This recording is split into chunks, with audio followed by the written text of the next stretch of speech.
Welcome to KTV. రెండేళ్ల కూటమి పాలన ప్రపంచం ముందు ఏమాత్రం నిలబడలేకపోయిన వైసీపీకి బ్రహ్మాస్త్రంలా దొరికింది మెడికల్ కాలేజీల పీపీపీ అంశం. కూటమి అధికారం చేపట్టి నెల రోజులు తిరగక ముందే జగన్ తనదైన శైలిలో పొలిటికల్ గేమ్ ప్రారంభించారు.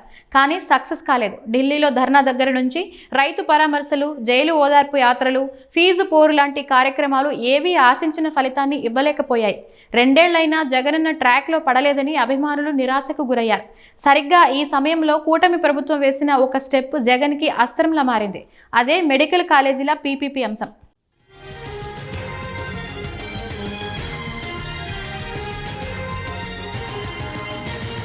ఏపీలో బర్నింగ్ ఇష్యూ మెడికల్ కాలేజీల పీపీపీ మోడల్. మెడికల్ కాలేజీలను పీపీపీకి ఇవ్వడం వల్ల లాభమా నష్టమా అన్నదానికి అనేక వాదనలు ఉన్నాయి. సీఎం చంద్రబాబు వాదనలో, వాటి వ్యతిరేకిస్తున్న మాజీ సీఎం జగన్ వాదనలో క్లుప్తంగా పరిశీలిస్తే, ముందుగా కేంద్ర ప్రభుత్వం నీతి ఆయోగ్ పీపీపీ మోడల్ను ప్రోత్సహిస్తోంది అన్నది మర్చిపోకూడదు. కేంద్ర ప్రభుత్వం నుండి దండిగా నిధులు తెచ్చుకోవాలనుకుంటున్న కూటమి ప్రభుత్వం కేంద్ర ప్రభుత్వ విధానాలకు వ్యతిరేకంగా వెళ్లే అవకాశం లేదు. ఇటీవల మంత్రి సత్యకుమార్ కూడా ఇదే గుర్తు చేశారు. స్వతహాగా చంద్రబాబు నాయుడు ప్రైవేటీకరణ పీపీపీ దాటి P4 వరకు వచ్చేశారు. ఆయన ఆలోచనల ప్రకారం మెడికల్ కాలేజీలు పీపీపీ మోడల్ ద్వారా మాత్రమే మెరుగైన సేవలు అందించగలవు. ఈ క్రమంలోనే పీపీపీ మోడల్లో ప్రైవేటు వ్యక్తులకు మెడికల్ కాలేజీలను అప్పగించినప్పటికీ 100% ప్రభుత్వ నియంత్రణ ఉంటుందని సీఎం చెప్తున్నారు. ఫీజులు స్వల్పంగా పెరుగుతాయని, అది కూడా జగన్ తన హయాంలో తీసుకొచ్చిన మేనేజ్మెంట్ కోటా ఫీజుల కంటే పెరిగే ప్రసక్తే లేదని కరాఖండిగా చెప్తున్నారు. దీంతో పాటు పేదలకు కార్పొరేట్ వైద్యం తక్కువ ధరలకే అందించాలంటే పీపీపీ మోడల్ కరెక్ట్ అని ప్రతిపాదించారు ముఖ్యమంత్రి చంద్రబాబు. అయితే జగన్ వాదన పూర్తి భిన్నంగా ఉంది. వాదన అనేకన్నా అనుమానాలు, ఆరోపణలు అనాలేమో. ఎందుకంటే జగన్ పీపీపీ అనడం కన్నా ప్రైవేటీకరణ అంటున్నారు. పదే పదే ప్రైవేటీకరణ అంటూ జనాల్ని తప్పుదారి పట్టిస్తున్నారన్న విమర్శ ఉంది. దీంతో ప్రైవేటీకరణకు పీపీపీ మోడల్ కు ముందు తేడా తెలుసుకోవాలని అధికార పక్షాలు జగన్ ని ఎద్దేవా చేస్తూ వచ్చాయి. విమర్శల్ని పట్టించుకుని పద్ధతి మార్చుకుంటే ఆయన జగన్ ఎందుకవుతారు? ఆయన మాత్రం తనదైన శైలిలో రచ్చ చేస్తూనే వచ్చారు.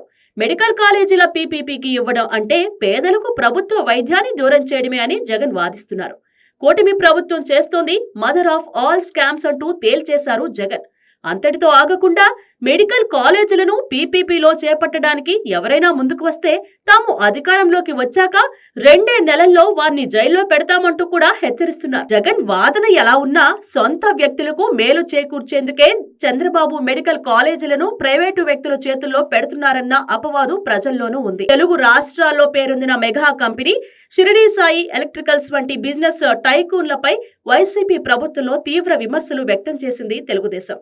కానీ అధికారంలోకి వచ్చాక అవే కంపెనీలకు కాంట్రాక్ట్లను, ప్రాజెక్టులను అప్పగిస్తుండడం ఒక అంశం.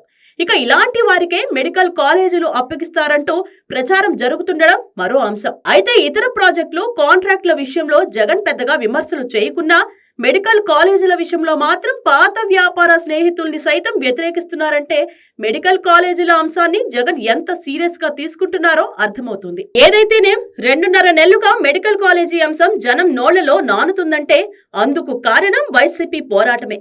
తాజాగా 1 కోటి సంతకాల సేకరణను చేపట్టి టార్గెట్ బద్దలు కొట్టామని, ఇంకో 4.5 లక్షల సంతకాలు అదనంగా సేకరించడం మెడికల్ కాలేజీల విషయంలో సర్కారు విధానాలకు ప్రజల్లో ఉన్న వ్యతిరేకతను సూచిస్తోందంటూ వైసీపీ పోర్ట్రేట్ చేస్తోంది.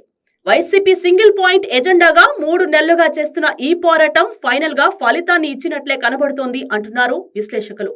ప్రభుత్వం మెడికల్ కాలేజీల పీపీపీకి టెండర్లు ఆహ్వానించగా ఒక కర్నూలు కాలేజీ మినహా మరే కాలేజీ టేక్ ఓవర్ చేయడానికి ఎవరు ముందుకు రాకపోవడాన్ని నిదర్శనంగా పేర్కొంటున్నారు. సీఎం చంద్రబాబు మాత్రం పీపీపీ విషయంలో తాము వెనక్కి తగ్గే ప్రసక్తే లేదని చెప్తున్నారు. మరి బలంగా ప్రైవేటు వ్యక్తుల్ని ఏ రకంగా తీసుకొస్తారో మున్ముందు చూడాలి. ఇదే క్రమంలో మంత్రి సత్యకుమార్ చేసిన వ్యాఖ్యలైతే మరీ విడ్డూరంగా అనిపించక మానదు. వైసీపీ నేరుగా ఫోన్లు చేసి బెదిరించడం వల్లే ఎవరూ ముందుకు రాలేదని ఆయన పేర్కొన్నారు. ఎవరైతే వైసీపీ బెదిరింపులు ఎదుర్కొన్నారో వారు ముందుకొచ్చి ఫిర్యాదు చేస్తే చర్యలు తీసుకుంటామని కూడా చెప్పారు. ప్రభుత్వ పాలసీకి వ్యతిరేకంగా విపక్షం బెదిరిస్తోందన్న విషయం తెలిసి కూడా చర్యలు తీసుకోకుండా ఫిర్యాదులొస్తే చూస్తాం అనడం విడ్డూరంగానే ఉంది. ఏది ఏమైనా పీపీపీ వల్ల నష్టాలను వైసీపీ ప్రజల్లోకి తీసుకువెళ్లినంతగా పీపీపీ వల్ల కలిగే ప్రయోజనాలను ప్రజలకు వివరించడంలో కూటమి ప్రభుత్వం, కూటమి పార్టీల నేతలు విఫలమయ్యారని చెప్పాలి. దాని పర్యవసానమే నేడు ప్రభుత్వం ఎదుర్కొంటుంది. మరి ఈ అంశంలో ప్రభుత్వం ఎలా ముందుకెళ్తుందో వేచి చూడాలి.